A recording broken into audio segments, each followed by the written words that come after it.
तो hello friends, कैसे हैं आप लोग। तो जैसे कि आपको पता है कि हम लोग as a one shot video के माध्यम से चीज़ों को प्रोवाइड कर रहे हैं, जिसमें हमने अलग अलग सब्जेक्ट की रिगार्डिंग चीज़ों को बहुत पहले ही अपलोड कर दिया है। आज हम डिस्कस करने वाले हैं प्रोजेक्ट मैनेजमेंट सब्जेक्ट को। ठीक है, आपको पता है कि इस सब्जेक्ट के अंदर 3 ही यूनिट पढ़ने हैं, तो बहुत अच्छी तरीके से हम इसको समझते चलेंगे।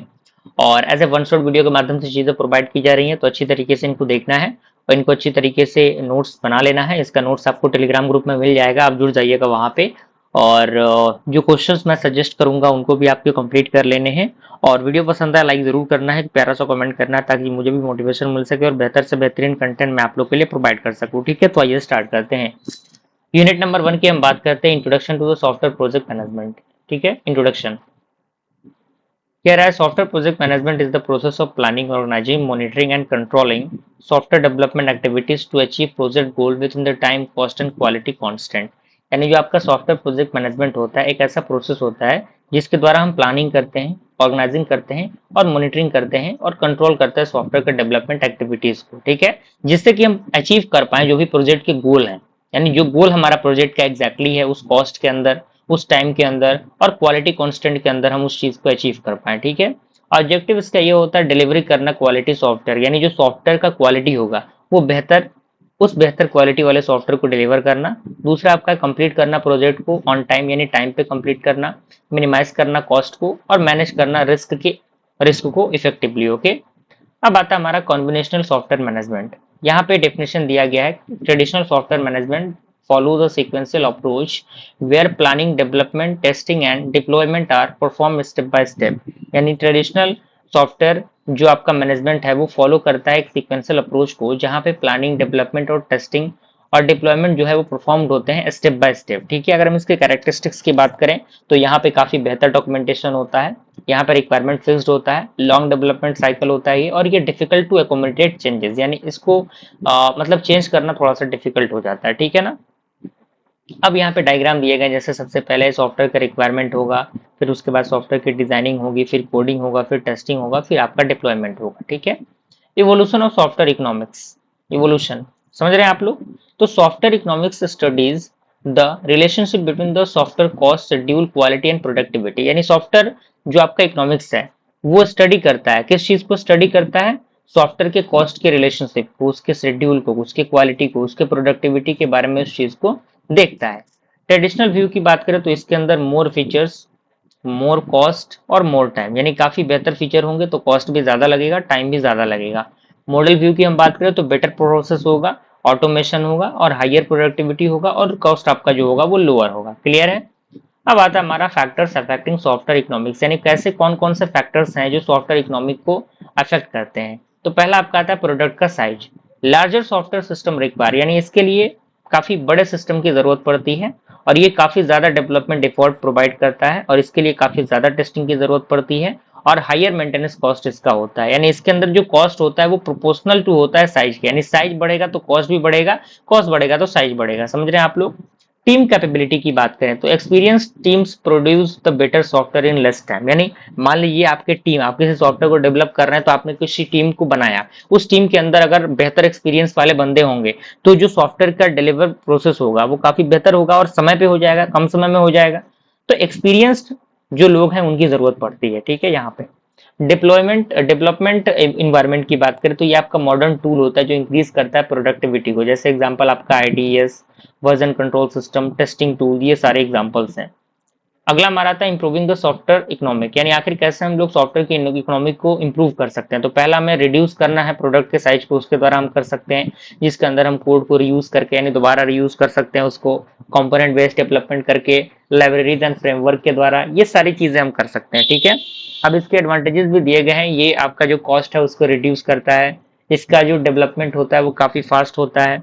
ठीक है, इंप्रूविंग सॉफ्टवेयर प्रोसेस, यानी सॉफ्टवेयर को प्रोसेस को इंप्रूव करके हम सॉफ्टवेयर की इकोनॉमी को क्या कर सकते हैं, इंप्रूव कर सकते हैं। जिसमें आपका एजाइल मेथोडोलॉजी को हम यूज कर सकते हैं, आइटरेटिव डेवलपमेंट को यूज कर सकते हैं, कंटिन्यूअस जो टेस्टिंग होता है उसको यूज कर सकते हैं। By the help of improving the team effectiveness, यानी जो टीम है उसकी इफेक्टिवनेस को इंप्रूव करके, जैसे हम टीम को ट्रेनिंग देके, कम्युनिकेशन, कोलिब्रेशन, इसके द्वारा हम उसको यूज कर सकते हैं। बेनिफिट इससे होगा कि ये जो आपका प्रोडक्टिविटी होगा काफी हाई होगा और जो सॉफ्टवेयर होगी उसकी क्वालिटी भी क्या होगी, काफी बेहतर होगी। ठीक है, अब आता है हमारा automation through the software environment, यानी सॉफ्टवेयर इन्वायरमेंट के द्वारा ऑटोमेशन। तो एग्जांपल जैसे automated testing, built automation, continuous integration.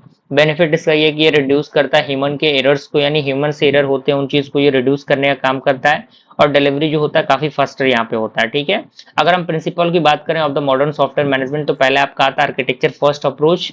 इसके अंदर डेवलप किया जाता है सिस्टम आर्किटेक्चर को बिफोर डिटेल इंप्लीमेंटेशन, यानी बिना डिटेल इंप्लीमेंटेशन के इसको जो है वो डेवलप किया जाता है। आइटरेटिव डेवलपमेंट, ये आपका सॉफ्टवेयर डेवलपमेंट होता है जिसके अंदर मल्टीपल आइटरेशंस आते हैं। रिस्क मैनेजमेंट, जो आइडेंटिफाइंग करता है और रिजॉल्व करता है रिस्क को काफी जल्दी। कंटिन्यूअस क्वालिटी वेरिफिकेशन, ये आपका टेस्टिंग परफॉर्म करता है through out the development. Change management, ये रिक्वायरमेंट चेंजेस होते हैं जो मैनेज्ड होते हैं इफेक्टिवली। ओके, अब हमारा आता है सेकंड यूनिट। देखिए सेकंड यूनिट में आपका सबसे पहला आपका है सॉफ्टवेयर प्रोसेस फ्रेमवर्क। तो फ्रेमवर्क क्या होता है? तो framework provides a structure for managing software development activities, यानी जो फ्रेमवर्क है वो एक स्ट्रक्चर को प्रोवाइड करता है जिसके द्वारा हम मैनेज करते हैं सॉफ्टवेयर के डेवलपमेंट एक्टिविटीज को। ठीक है, अब इसके अंदर आपका आता है SDLC, software development life cycle, जिसमें आपका कह रहा है कि SDLC is a sequence of phases used to develop the software systematically, यानी जो आपका एसडीएलसी है वो एक प्रकार का सीक्वेंस ऑफ फेज है जिसके द्वारा हम यूज करते हैं सॉफ्टवेयर को एक सिस्टमेटिकली वे में। ओके, जैसे लाइफ साइकिल प्रोसेस की बात करें तो सबसे पहले आपका इंसेप्शन फेज आता है जिसका पर्पस होता है डिफाइन करना प्रोजेक्ट के स्कोप को और बिजनेस केसेस को। एक्टिविटी जिसके अंदर requirement gathering, feasibility study, risk identification, ये सारी चीजें आती हैं। डिलीवरेबल्स, इसके अंदर vision document, initial project plan, ये सारी चीजें आती हैं। ठीक है, अब आता है हमारा इलेबोरेशन फेज। इसका पर्पस होता है एनालाइज करना रिक्वायरमेंट को और स्टेब्लिश करना आर्किटेक्चर को। एक्टिविटी जैसे कि इसके अंदर detail analysis, architectural design, risk mitigation.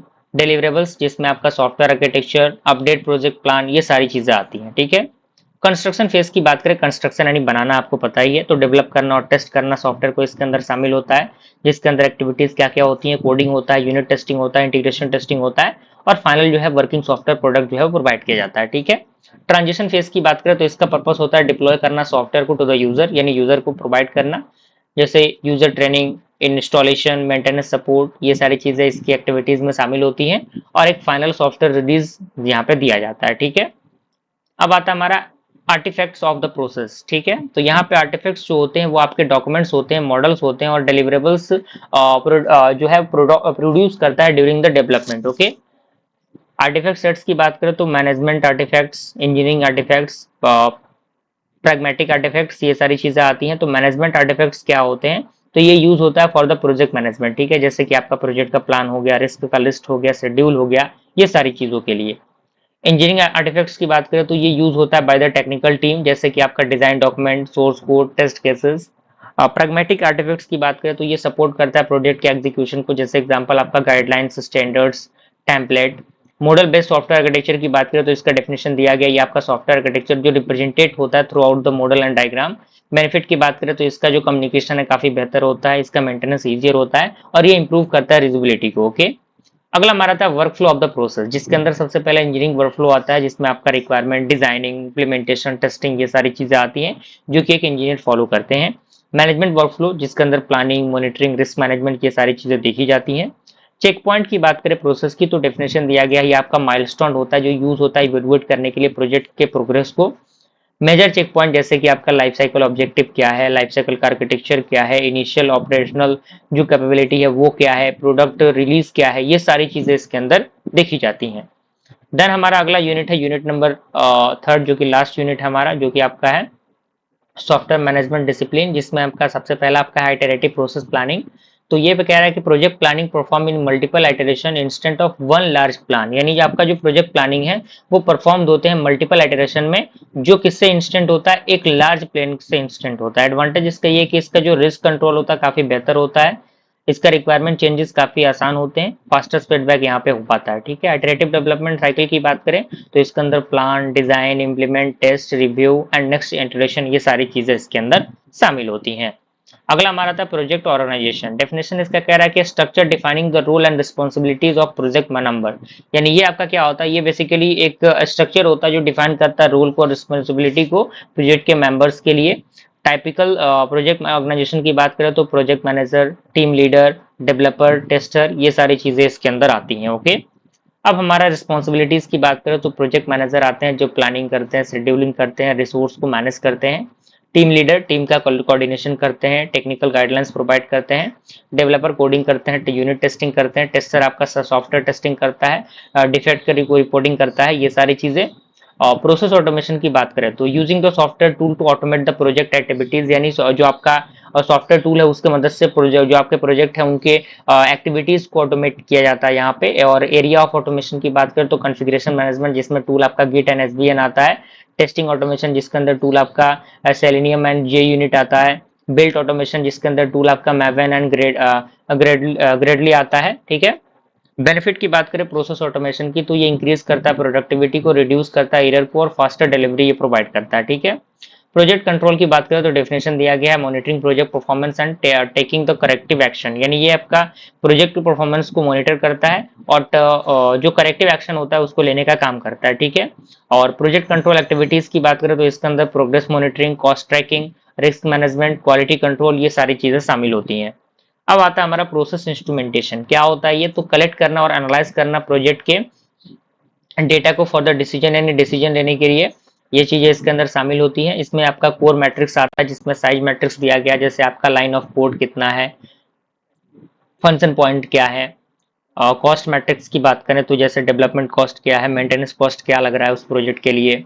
Schedule matrix जैसे कि आपका प्लान टाइम क्या है, एक्चुअल टाइम क्या है। क्वालिटी मैट्रिक्स जिसमें कि आपका डिफेक्ट डेंसिटी क्या है, रियलेबिलिटी क्या है, ये सारी चीजें देखी जाती हैं। देन आफ्टर आपका आता है मैनेजमेंट इंडिकेटर। तो इंडिकेटर जो यूज किए जाते हैं इवेलुएट करने के लिए प्रोजेक्ट के हेल्थ को, जैसे कि आपका प्रोडक्टिविटी हो गया, डिफेक्ट ट्रेंड्स हो गया, बजट बैलेंस वेरिएंस हो गया, शेड्यूल वेरिएंस हो गया, ये सारी चीजें। लाइफ साइकिल एक्सपेक्टेशंस की बात करें तो ऑब्जेक्टिव इसका होता है डिलीवरी करना क्वालिटी सॉफ्टवेयर, यानी जो सॉफ्टवेयर है उसकी क्वालिटी बेस्ट होनी चाहिए। मीट करना कस्टमर के रिक्वायरमेंट को, यानी जो भी कस्टमर का रिक्वायरमेंट है उसके अकॉर्डिंग चीजें काम करनी चाहिए। Complete with in the budget, यानी बजट के साथ सॉफ्टवेयर को कंप्लीट करना। एंड कंप्लीट करना शेड्यूल, यानी टाइम पे जो प्रोजेक्ट है उसको कंप्लीट करना, ठीक है। प्रोसेस डिस्क्रिमिनेंट्स की बात करें तो ये फैक्टर होते हैं जो यूज किए जाते हैं एवेल्यूएट करने के लिए और कंपेयर करने के लिए सॉफ्टवेयर के प्रोसेसेस को। जैसे एग्जांपल आपका productivity, quality, cost, risk, time, ये सारी चीजें होती हैं। अब हमारा आपका आता है important diagram for the exam के लिए इंपॉर्टेंट डायग्राम आपको देख लेने हैं। जैसे सॉफ्टवेयर लाइफ साइकिल में आपका inception, elaboration, construction and transition आता है। प्रोजेक्ट ऑर्गेनाइजेशन में आपका project manager, team leader, developer and tester आते हैं। आइटरेटिव डेवलपमेंट में आपका plan, design, code, test, review, next generation, iteration, ये सारी चीजें आती हैं, ठीक है। तो ये तो हमारे यूनिट वाइज चीज हो गई। अब ये क्वेश्चंस आपके सामने दिए गए हैं 15 क्वेश्चन। इन 15 क्वेश्चन को आपको तैयार कर लेने हैं, जिसमें आपका explain the software project management, then after evolution of software economics, discuss the improving the software economics, okay, and principle of modern software management, software process framework क्या होते हैं, एसडीएलसी फेसेस जैसे inception, elaboration, construction and transition functions क्या होते हैं, artifacts क्या होते हैं सॉफ्टवेयर प्रोसेस के, मॉडल बेस्ड सॉफ्टवेयर आर्किटेक्चर क्या होता है, चेक पॉइंट क्या होता है सॉफ्टवेयर प्रोसेस का, साथ ही साथ आइटरेटिव प्रोसेस प्लानिंग क्या होता है, प्रोजेक्ट ऑर्गेनाइजेशन एंड रिस्पॉन्सिबिलिटीज क्या है, प्रोसेस ऑटोमेशन क्या है, project control and process instrumentation क्या है, core matrix and management indicator क्या है, प्रोसेस डिस्क्रिमिनेंट क्या है, ये सारी चीजें आपको देख लेनी है, ठीक है। अगर वीडियो पर सीरीज पसंद आया तो लाइक जरूर करिएगा, प्यारा सा कमेंट कर दीजिएगा और चैनल को सब्सक्राइब कर दीजिएगा, ताकि जो भी वीडियो है उसका नोटिफिकेशन आपको मिलता रहे। मिलते हैं अगली वीडियो में, तब तक के लिए थैंक यू।